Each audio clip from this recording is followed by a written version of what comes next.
Ese wigeze kumva yuko ushaka kurekera aho ugacika intege?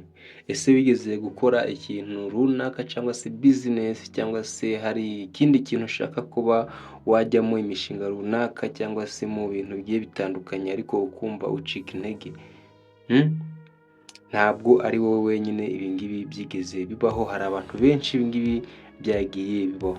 Ese hari inzozi zawe wigeze kuba basi wagerageza hanyuma wageramo hagati ukumva urananiwe, ukumva ushaka kubireka burundu ugitangira?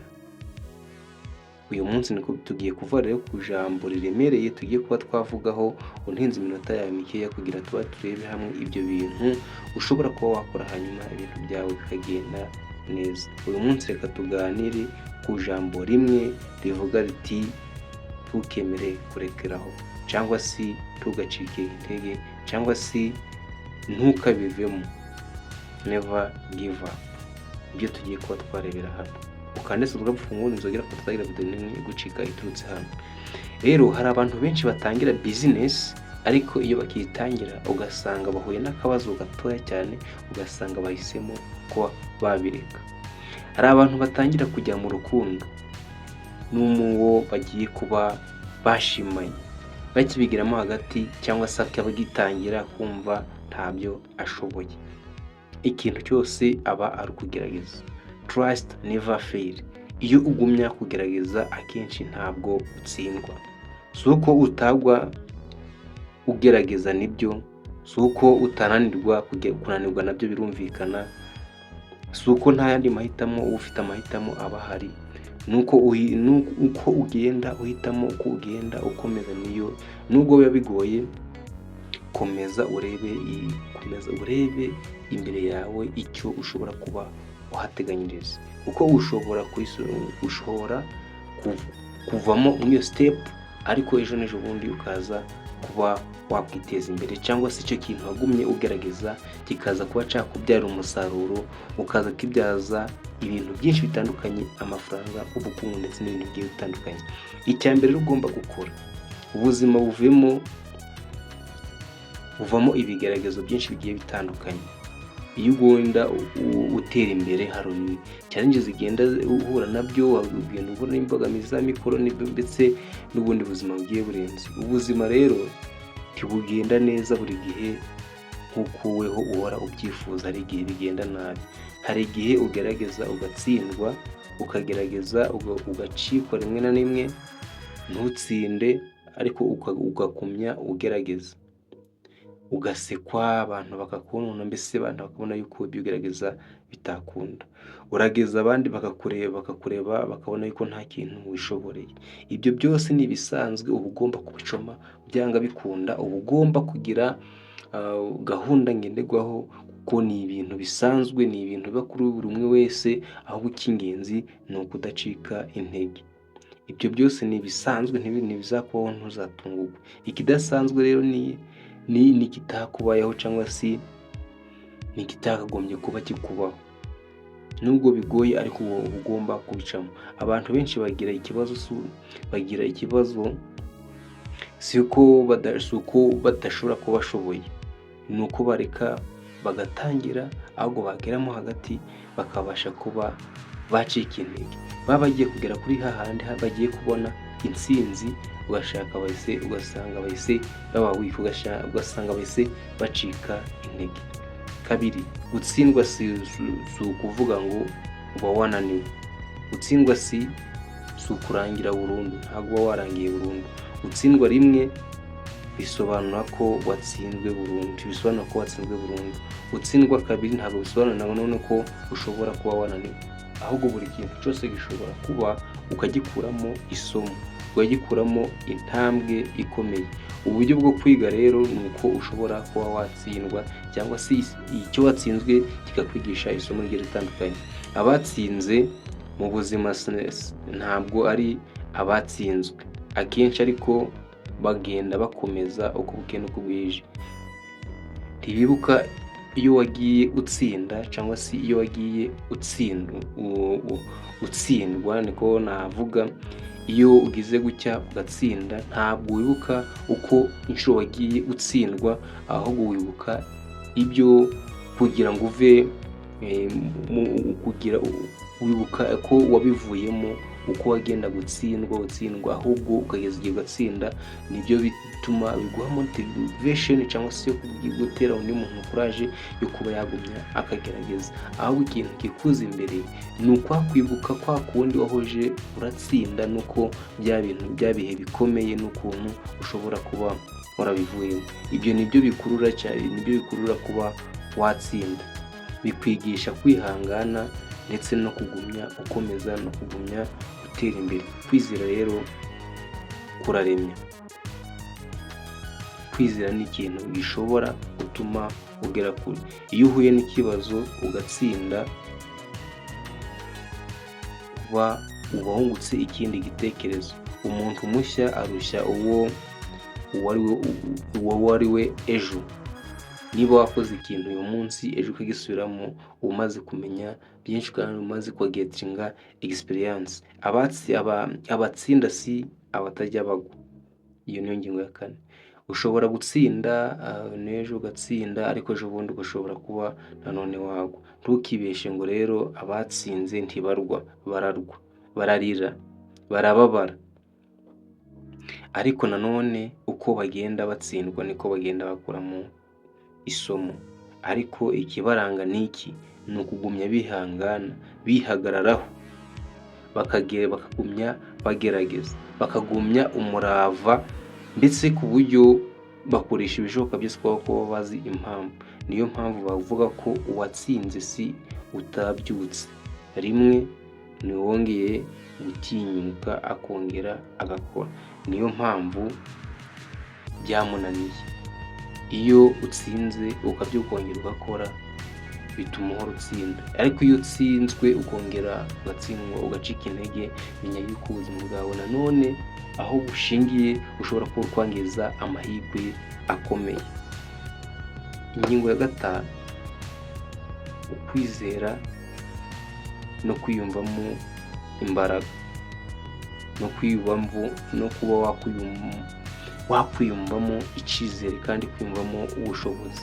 Iyo uretse kwizera wowe ubwawe, n'abandi ntibakwizera, n'abandi ntabwo bakubaha cyangwa ntibakubonamo wa muntu w'umwizerwa, kuko nawe ubwawe urumva uba wihebye. Ariko iyo wemeye uti nshobora kwiga ibi, nshobora gukora ibi, nshobora kuba nakora ibi nkabitunganya neza bikambyara umusaruro, ibyo bintu ukabifokasingaho cyane, ukabasha kuba wabishyiramo imbaraga. Ushobora gutera undi intege nke cyangwa se gutera indi ntambwe iri imbere y'ibyo ushobora kuba wakenera.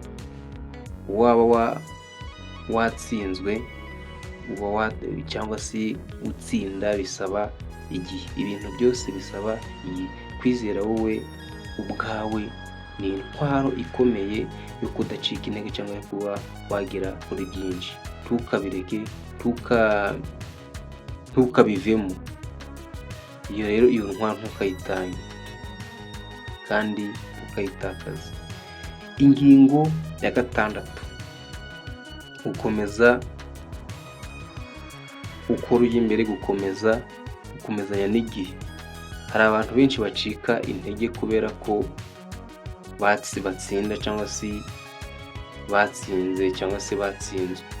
Ariko menya ibi bintu ngiye kuba nakubwira, ibyiza byose bifata igihe. Niba utsinzwe uyu munsi, menya yuko ejo nanone ushobora kweguka ugatsinda.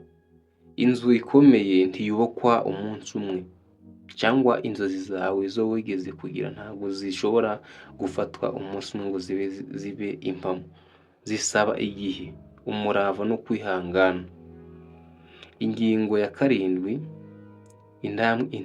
intambwe nto ishobora kuba yakugeza kure hashoboka. Ishobora kuba yakugeza ku bintu byinshi utakagombye kuba wowe ubwawe utekereza. Ntukite ku byo utageraho gusa, reba ibyo nawe ushobora kuba wageraho. Intambwe wateye bwa mbere ukigerageza wakongera ukayitera. Amasomo agiye atandukanye ushobora kuyiga kuba yakubyarira inyungu. uko wagiye uhinduranya ibintu, hantu wacitse intege ushobora kuhashyira izindi mbaraga nawe ukabasha kuba wakwibyarira umusaruro. Buri ntambwe rero nto igutwara hafi intsinzi, cyangwa se iyo utangiye kwipfobya ukumva ko ntashoboye, menya yuko urimo urangiza amahirwe yawe. Urugendo rwawe rero ruri mu maboko yawe, ruri mu biganza byawe, ugomba gufatiranya amahirwe ugifite imbaraga. Hano turi kuganira ku ngingo zigera mu 10 zo kudacika intege. Niba warigeze gutsinda cyangwa se gutsindwa, menya yuko ushobora kubikomeza, cyangwa se warigeze gutsindwaho ukaba wabikomeza. Wabuza kugira ngo uhagarare gukora, cyangwa se umuntu akakubwira ati business ugiye gukora ishobora kutakungukira kandi ubona harimo inyungu. Try never fail, gumya ugerageze, never give up. Ubivamo kubera ko imbere yawe haracari heza. Ni byinshi bikeneye kuba wageraho. Umuntu akaza guca intege ati ntibizakunda, ntabwo ubishoboye, rekeraho. Ariko intsinzi iza iyo unaniwe. Ubwoba bwawe iyo ubutangiye kubutsinda. Tsinda ubwoba bwawe utangire gukora. Never give up. Ntugacike intege mu gihe ugifite icyo kuba wageraho, mu gihe ugifite ibyo wifuza kugeraho mu buzima. Ntugacike intege. Ntukarekeraho kureba ibindi bikorwa by'abandi bagiye bageraho, kuko nabyo bigutera motivation. Hari abantu bazaguseka, hari abazaguca intege, hari abazakuvuga nabi ko bidashoboka ibyo urimo, ariko ibi byose bizagenda bikubaho mu gihe utangire inzira y'amajyambere, cyangwa se igihe utangiye gushaka kuba wagera ku ntsinzi. Ibi byose bishobora kuzagutwara wenda igihe runaka, ariko nanone nyuma y'iki gihe bizagufasha kuba wakwibakira ejo hazaza kandi mu buzima bwawe bukagenda neza. Icyambere ni ukudacika intege mu byo ukora byose, ubishyire mu buzima busanzwe. Ariko nanone umuntu waza bakubuza ibintu runaka, bakubwira ati uzatsindwa, uzabanza ugerageze kugira ngo urebe. Hasanga ari amahirwe yawe ashobora kuba ariho aherereye. Weho kwa kundi ugenda uyanga, ugasanga urimo uratera ishoti, kandi ariho amahirwe yawe ashobora kuba ari. Please never give up. Ntugomba kubivamo igihe watangiye. Nizere ko turi kumwe. Icya 10 anacyo cya nyuma tugiye kuba twarebera hamwe ku musozo. Nanone nakongera nkakubwira ngo tukarekeraho. Niba hari icyo ushobora kuba wakuramo, hari inyungu runaka, hari ikintu runaka ushobora kuba wakwibukiraho uyu munsi, ugomba kwibuka iki: tukarekeraho. Ntukabivemo igihe nanone ukora ibintu bifitiye inyungu. Ntukarekeraho. Niyo wagwa, haguruka. Niyo wananirwa, ugomba kwihagararaho cyangwa se ugahaguruka. Ugomba kwizera ko Imana yo kubyara byose igufite mu biganza byawe, kandi ibintu byose ushobora kuba wakora ubishyire mu biganza by'Imana, kubera ko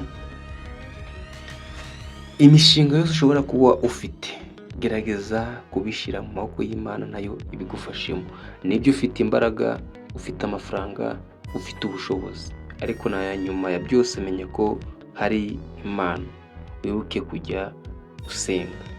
Ibi byose rero twagiye tuvuga ku bantu bashobora kuba baguca intege bitewe, hariho n'abashobora kugira ishari bakubwira ati iyi mishinga ugiye gukora turumva yuko itakunguka, cyangwa se turumva yuko urabura kwitera igihombo. Nuza kubemerera bakaguca intege, ntacyo uzaba usigaye, ntaho uzaba usigaye, ahubwo uzahagumya ube uri kuyayana, usange abandi bari gutera imbere ariko wowe usigaye inyuma.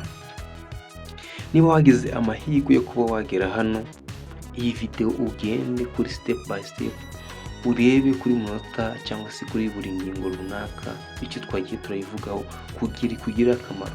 Ugerageze ko wayisharinga mu gihe hariho umuntu urimo kuba yacika intege ku byo ari gukora, iyi video iramugenewe ubashe kuba wayimusharinga kugira ngo nawe abashe kuba yakuramo isomo runaka.